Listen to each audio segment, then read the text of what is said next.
Let me ask you something. How long can 1,600 people hold a fortress against 100,000 soldiers? Not a day, not a week. How about 15 months? 15 months of constant bombardment, wave after wave of assaults, starvation so severe they're eating rats and boiling leather. How long before they break? The answer, as it turns out, is they don't break. You break them through politics and betrayal, not battle. This is the Siege of Shkodra, 1478 to 1479. A small Albanian fortress city on the edge of Europe, defended by a handful of Venetian soldiers and Albanian citizens against the largest army the Ottoman Empire could field. Sultan Mehmed II, the conqueror of Constantinople, the man who broke the walls that had stood for 1,000 years, threw everything he had at Shkodra. 100,000 men, hundreds of cannons, siege towers, the best engineers in the world. For 15 months, he tried to take one city defended by 1,600 people, and he failed. 30,000 Ottoman soldiers died, the defenders held, and in the end, Venice surrendered not because the city fell, but because they didn't want to spend any more money defending it. This is a story about what happens when you refuse to quit, about what ordinary people can do when their backs are against the wall.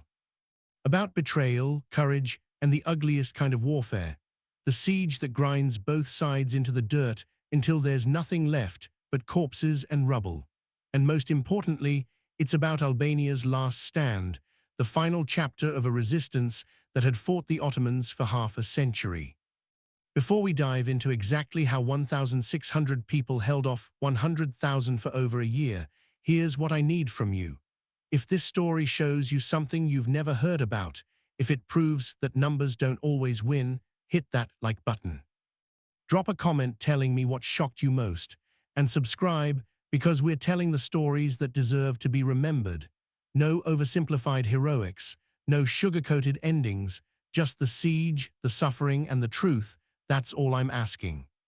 Now let's go back 545 years and watch one of history's most stubborn defenses. To understand Shkodra, you need to understand Albania's situation in 1478. For decades, Albania had been led by Skanderbeg, George Castrioti, arguably the greatest resistance leader in European history. He'd spent 25 years fighting the Ottomans, winning battle after battle through brilliant tactics and sheer willpower. He turned Albania into the graveyard of Ottoman ambitions, inflicting tens of thousands of casualties. Mehmed II himself had tried and failed to defeat Skanderbeg multiple times, but in 1468, Skanderbeg died. And with him died Albanian unity. Albania fractured, local lords fought among themselves. The Ottomans saw their chance and pushed hard. Town after town fell. By the mid-1470s, most of Albania was under Ottoman control, but a few strongholds remained, and the most important was Shkodra. Shkodra sat in northern Albania, near Lake Shkodra, commanding the routes between the Adriatic coast and the inland Balkans. It was strategically critical. Control Shkodra, and you control access to the entire region.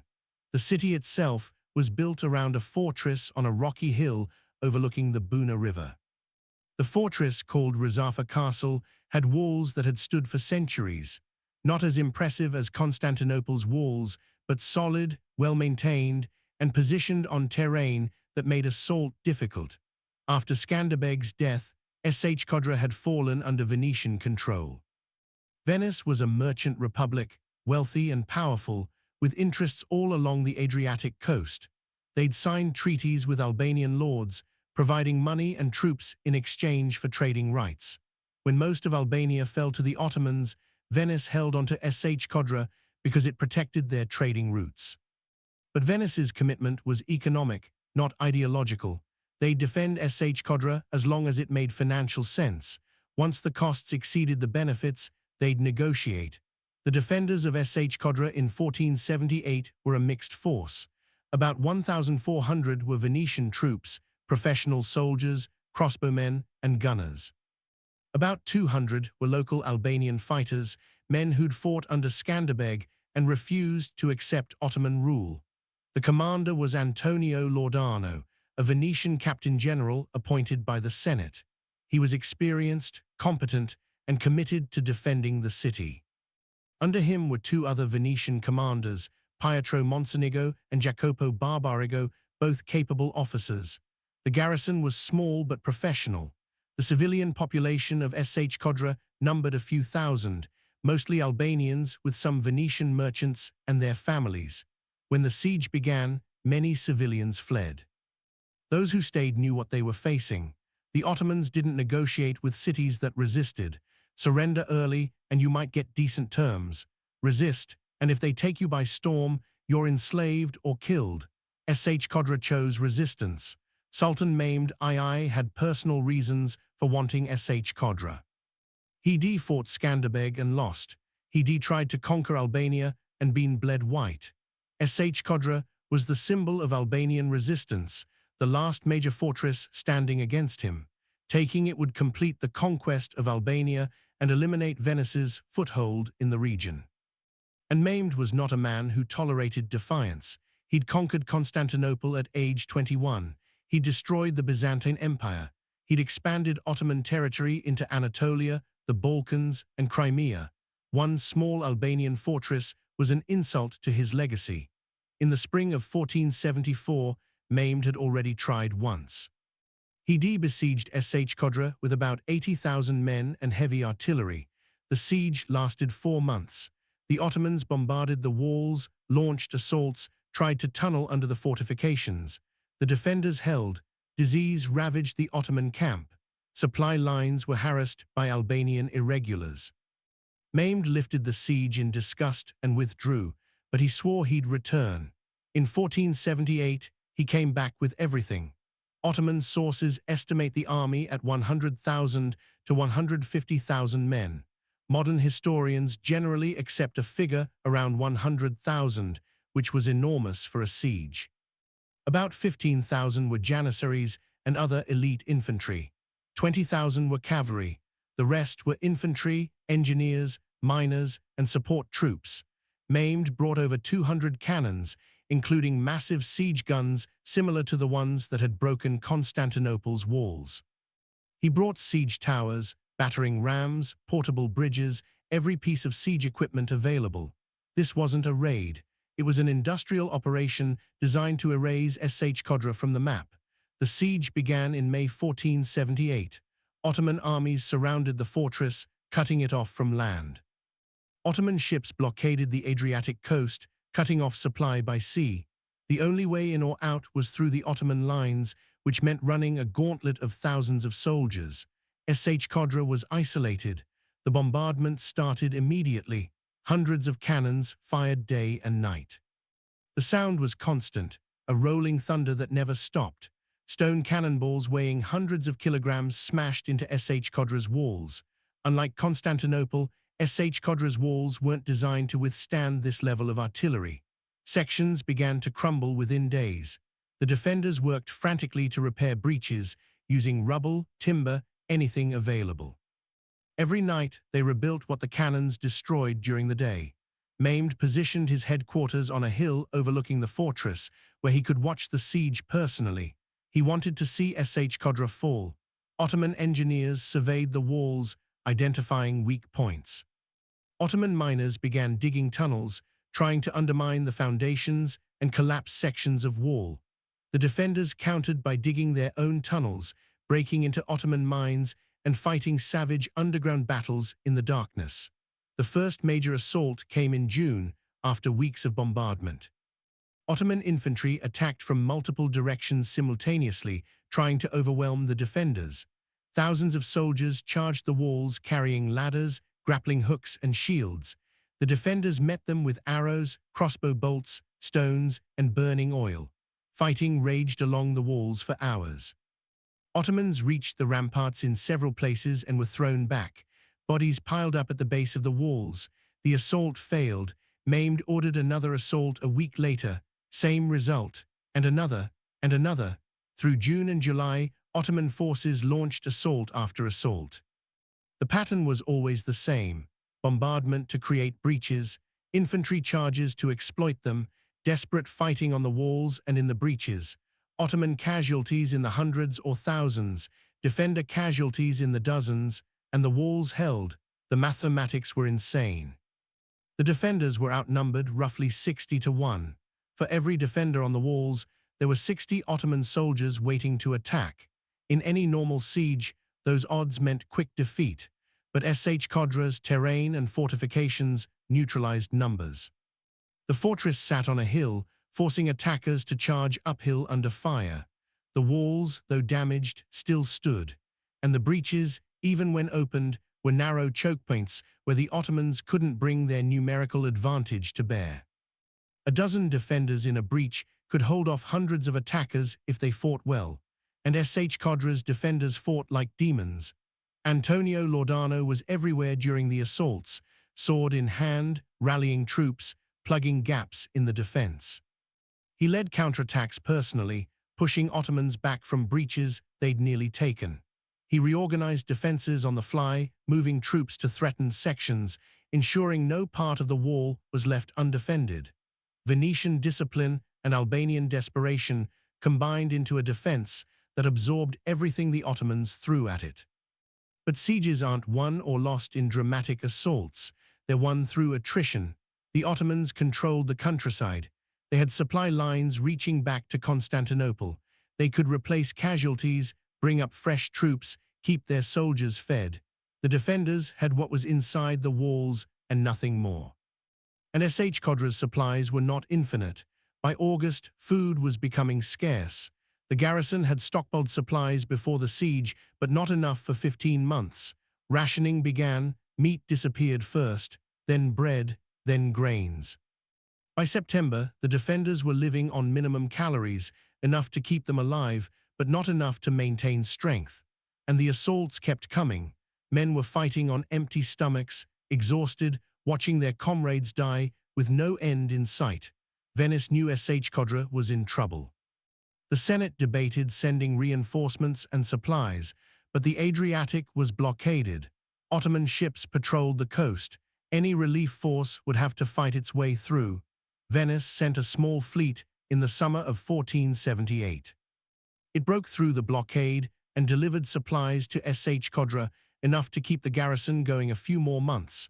But that was it. Venice made it clear they couldn't sustain regular supply runs. Shkodra was on its own. The defenders knew this. They knew Venice might abandon them. And they knew that if Shkodra fell, the Ottomans would show no mercy. The city had resisted. It had killed thousands of Ottoman soldiers. Maimed would make an example. Execution, enslavement, the city razed to the ground. Surrender was not an option. They had to hold until the Ottomans gave up or until relief came, one or the other. There was no third option. Through the fall of 1478, the siege ground on. The bombardment continued. Assaults came every few weeks. The defenders held every time, but the costs were mounting. Every assault killed or wounded defenders who couldn't be replaced. The garrison that started at 1,600 was shrinking. By October, it was probably down to 1,200 or 1,300 effectives, the rest dead, wounded, or too sick to fight. And the Ottomans kept coming. Winter brought some relief. The bombardment slowed because rain and mud made moving heavy guns difficult. Assaults became less frequent because winter weather was brutal for soldiers in the trenches, but winter also brought starvation. Food supplies were nearly exhausted. The defenders ate anything they could find. Rats became a delicacy.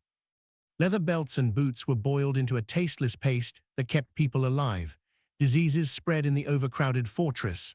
Dysentery, typhus, probably typhoid. People died from illness as much as from Ottoman weapons. The civilians suffered worst. Soldiers at least got priority for what little food remained. Civilians starved. Children died first, then the elderly. The strong held on barely. Sources describe people so emaciated they looked like skeletons.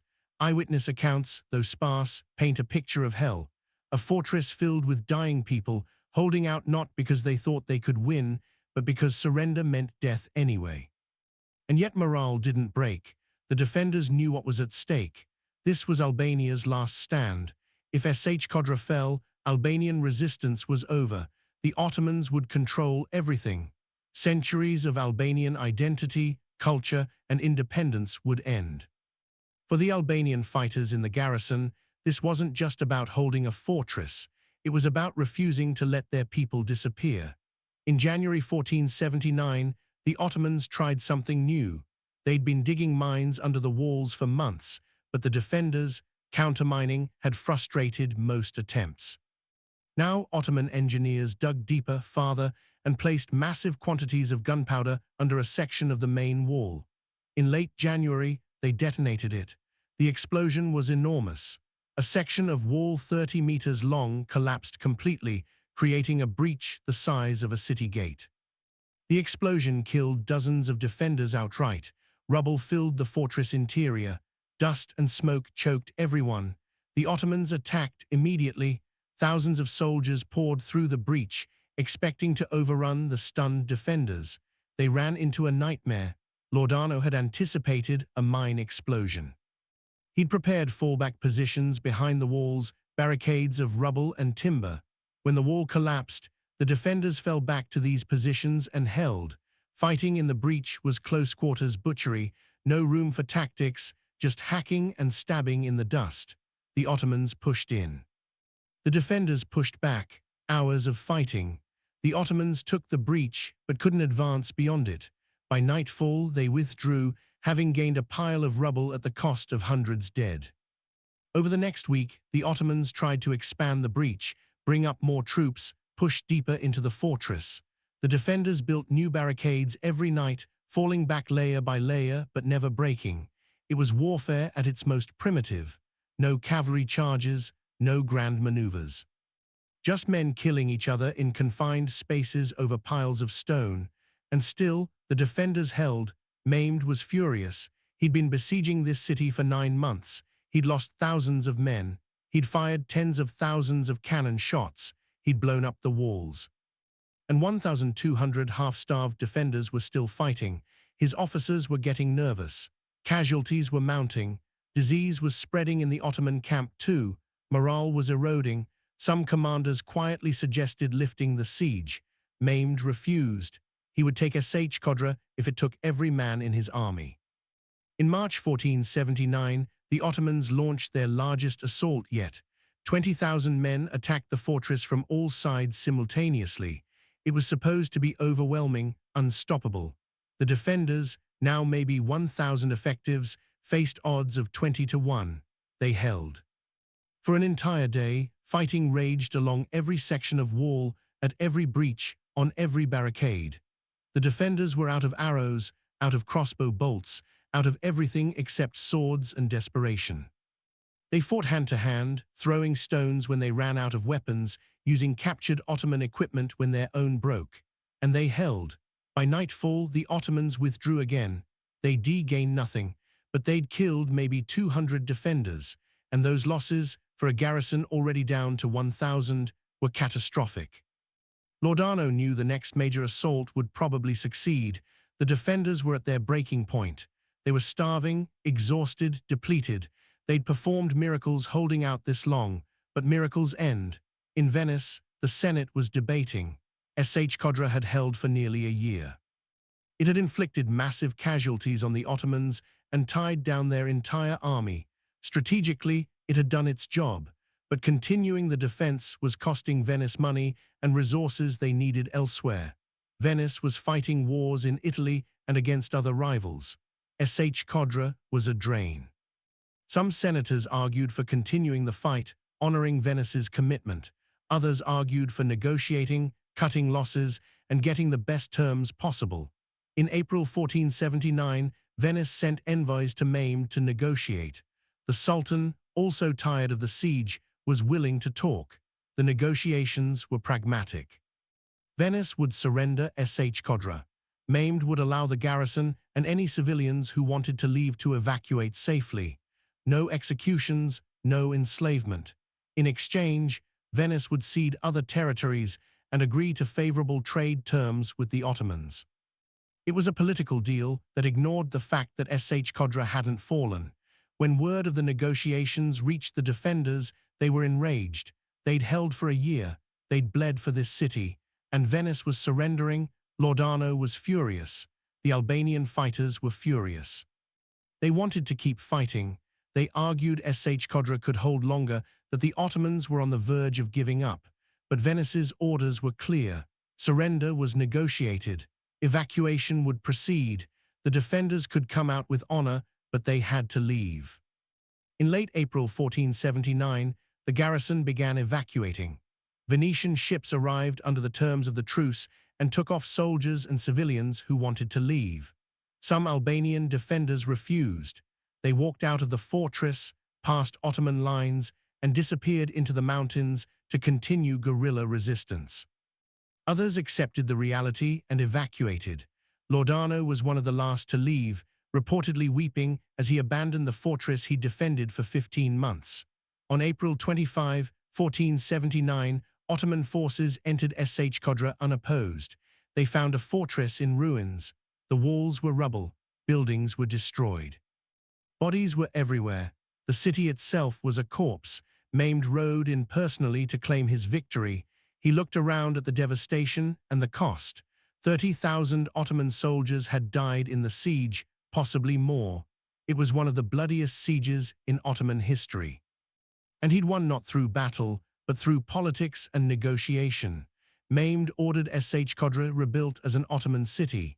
He settled Turkish families there, built mosques, and integrated it into the empire. The Albanian population that remained was gradually assimilated or pushed out.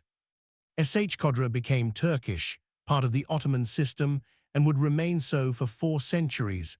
The defenders who evacuated went different directions. The Venetian troops returned to Venice and were reassigned to other garrisons. Some Albanian fighters joined other resistance movements. Others settled in Venetian territories in Greece or Italy, far from their homeland. A few returned to the mountains and fought on for years until age or Ottoman blades caught up with them. Laudano was received in Venice as a hero. The Senate honored him for his defense. But privately, many Venetians were angry he'd cost the Republic so much money for a city they ultimately surrendered. His career continued, but the shadow of Shkodra followed him. He'd done everything right tactically, but lost strategically because politics overruled military success. For Maimed, Shkodra was a Pyrrhic victory that haunted his final years. He won, but at immense cost, 30,000 dead. Over a year of his empire's military might tied down by 1,600 defenders. It was humiliating, and it damaged his health. Maimed was in his late 40s, exhausted from decades of campaigning. The stress of the siege, combined with other health issues, weakened him. In May 1481, just 2 years after Shkodra fell, Maimed II died. Some sources suggest he was poisoned, but disease or exhaustion are more likely. He'd conquered an empire, but died without seeing it stabilized. And one of his last memories was the year he spent trying to take a city defended by a force he outnumbered 60-1. For Albania, Shkodra's fall marked the end. The last major Albanian fortress was gone. The Ottoman conquest was complete. Albanian resistance didn't end immediately. Scattered fighters held out in the mountains for years, but organized resistance was over. Albania would remain under Ottoman control until the early 20th century. Let's analyze what actually happened at Shkodra. How did 1,600 defenders hold against 100,000 attackers for 15 months? The answer is terrain, fortifications, leadership, and desperation. Terrain first.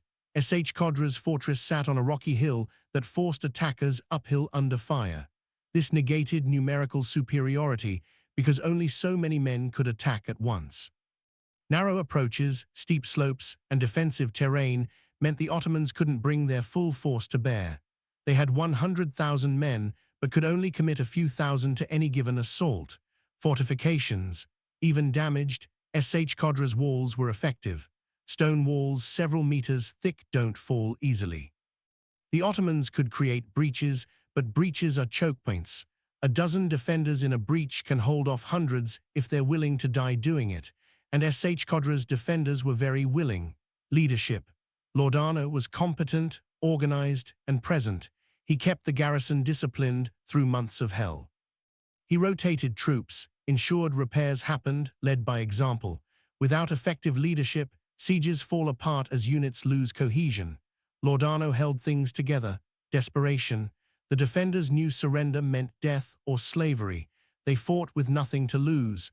That kind of desperation makes men incredibly dangerous.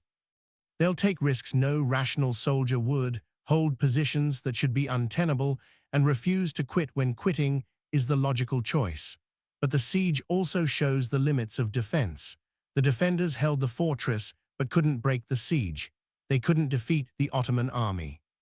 All they could do was endure until either the Ottomans gave up or relief arrived. Neither happened. Venice negotiated instead. And no matter how brave the defenders, once their political masters decided to quit, the siege was over. There's a lesson here about the relationship between military and political success. Siege of Shkodra was a tactical success. The defenders held against impossible odds, inflicted massive casualties, and tied down an entire Ottoman army for over a year. But it was a strategic failure because the political will to continue didn't exist. Venice cut a deal. The defenders' suffering and courage meant nothing once the Senate decided it wasn't worth the cost. That's the tragedy of Siege of Shkodra. The defenders did everything right. They held when no one thought they could. They made the Ottomans pay for every meter. And in the end, they were betrayed not by military failure, but by political calculation. Venice weighed costs and benefits and chose to quit. The defenders had no say. Let's talk about the human cost. 30,000 Ottoman soldiers died. Most from assault casualties, disease, and exposure during a siege that lasted through summer, fall, winter, and spring. They died attacking walls that wouldn't fall, in trenches filled with mud and filth, from diseases that spread through overcrowded camps. Ottoman commanders sent wave after wave of men to die against Siege of Shkodra's defenses because maimed demanded it. For the defenders, casualties were probably 40–50% of the garrison. Starting with 1,600, likely 600–800 died during the siege, not just from combat, but from starvation, disease, and exhaustion. The civilians inside suffered even worse, with possibly half the initial population dead by the end. These were people who stayed because leaving meant abandoning their homes, their city, their identity. They chose to stay, and many paid with their lives. The psychological toll on survivors was immense. Soldiers who fought at Siege of Shkodra carried the memory for the rest of their lives. The constant bombardment, the assaults, the starvation, watching comrades die, it marked them. Some probably never fully recovered mentally. And the knowledge that after all that suffering, Venice negotiated a surrender must have been crushing. For the Albanians specifically, Siege of Shkodra's fall was existential. It was the last symbol of resistance, the last piece of Skanderbeg's legacy. When it fell, Albanian independence was over. For the fighters who'd held out, who'd believed they were defending not just a city but their people's future, the betrayal was total. Some kept fighting in the mountains, but they knew it was hopeless. They were ghosts of a resistance that had already lost. There's a detail that captures the siege's intensity. During one assault, Ottoman soldiers reached the fortresses in a courtyard, thinking they'd broken through. They found Albanian women and children armed with knives and stones, ready to fight. The women attacked, killing several Ottoman soldiers before being cut down. This wasn't military resistance. This was pure desperation, civilians knowing that if the Ottomans took the fortress, death or slavery awaited. That's the reality of siege warfare. It's not just soldiers fighting. It's everyone, including those with no training and no chance, fighting because the alternative is worse. Mehmed's obsession with Siege of Shkodra reveals something about his character. He was one of history's great conquerors, but he couldn't tolerate defiance. Siege of Shkodra should have been bypassed, left to starve, or taken with minimal effort. Instead, he committed enormous resources because it had resisted him. Pride drove the siege as much as strategy, and it cost him 30,000 men for a city that wasn't strategically critical enough to justify those losses. The Venetian decision to negotiate was rational but dishonorable. From a cost-benefit perspective, Venice made the right call. Siege of Shkodra had served its purpose tying down Ottoman forces and buying time. Continuing to defend it would cost money Venice needed elsewhere. But from the defenders' perspective, it was betrayal. They'd been promised support, told their defense mattered, and then abandoned when Venice decided the price was too high. That's the reality of being a client state. Your patrons will sacrifice you when convenient. The evacuation itself was surreal. Defenders who'd fought for 15 months, who'd held against everything the Ottomans threw at them, walked out of the fortress under truce terms and sailed away. Ottoman soldiers watched them leave, probably with a mix of relief and respect. These men had killed thousands of their comrades, but military culture often respects stubborn enemies. The defenders left with their weapons and banners, honors of war granted by the truce. It was more mercy than cities taken by storm usually received. Shkodra's legacy is complicated. Militarily, it was an extraordinary defense, one of the longest and bloodiest sieges of the medieval period. Strategically, it was ultimately meaningless because Venice surrendered. Politically, it ended Albanian independence. But culturally, it became a symbol. For Albanians, Shkodra represented resistance, the refusal to submit even when submission was inevitable. For centuries under Ottoman rule, Albanians remembered Shkodra as the last time they'd fought as a nation. Modern military analysts study Shkodra as an example of how defenders can hold against overwhelming numbers through terrain, fortifications, and will. The siege demonstrated that numerical superiority alone doesn't guarantee victory in siege warfare, but it also demonstrated that no defense lasts forever without relief or resupply. The defenders could hold but not win. Eventually, something gives. If you're still watching, I want to know what you think. Could the defenders have held longer if Venice had supported them? Was the Venetian decision to negotiate justified? And what would have happened if Shkodra had actually held until maimed gave up? Drop your answers in the comments. Let's debate this properly. And if this story showed you something you didn't know, if you appreciate military history that respects both the courage and the tragedy, hit that subscribe button. We are building a community that values real history. Not oversimplified, not romanticized, but real. The kind where people suffer and die, and sometimes their suffering means nothing because politics overrules everything. That's history. That's what we do here. Shkodra matters because it shows the gap between military and political success. The defenders won every tactical engagement. They held against impossible odds. They made the Ottomans pay a price no other siege had extracted, and none of it mattered because Venice decided to cut a deal. Courage doesn't beat politics. Stubbornness doesn't beat economics. And 1,600 people, no matter how brave, can't win a war when the people funding them decide to quit. That's the real lesson of Shkodra, not that defenders can hold forever if they're brave enough. But that defense, no matter how heroic, eventually runs into the cold mathematics of resources, political will, and strategic priorities. The defenders of Shkodra did the impossible, and it wasn't enough, because in the end, wars are won by nations, not fortresses. And when the nation decides the fortress isn't worth it anymore, the fortress falls, not to assault, but to accountants and diplomats. Now you know what happened at Shkodra, not a glorious last stand that saved the day. A desperate, brutal 15-month siege where 1,600 people held against 100,000, inflicted 30,000 casualties, and were ultimately surrendered by their own allies. You know why Albania's last fortress fell, why Mehmed's victory was hollow, and why courage alone can't win wars. That's the story they don't teach. The one where the heroes lose not because they failed, but because someone else decided they weren't worth saving. That's what we do here. Real history. The kind that hurts because it's true, and there are more stories coming. More sieges, more battles, more moments where everything went wrong or right for reasons no one expected. Stay tuned. Thanks for watching. I'll see you in the next one.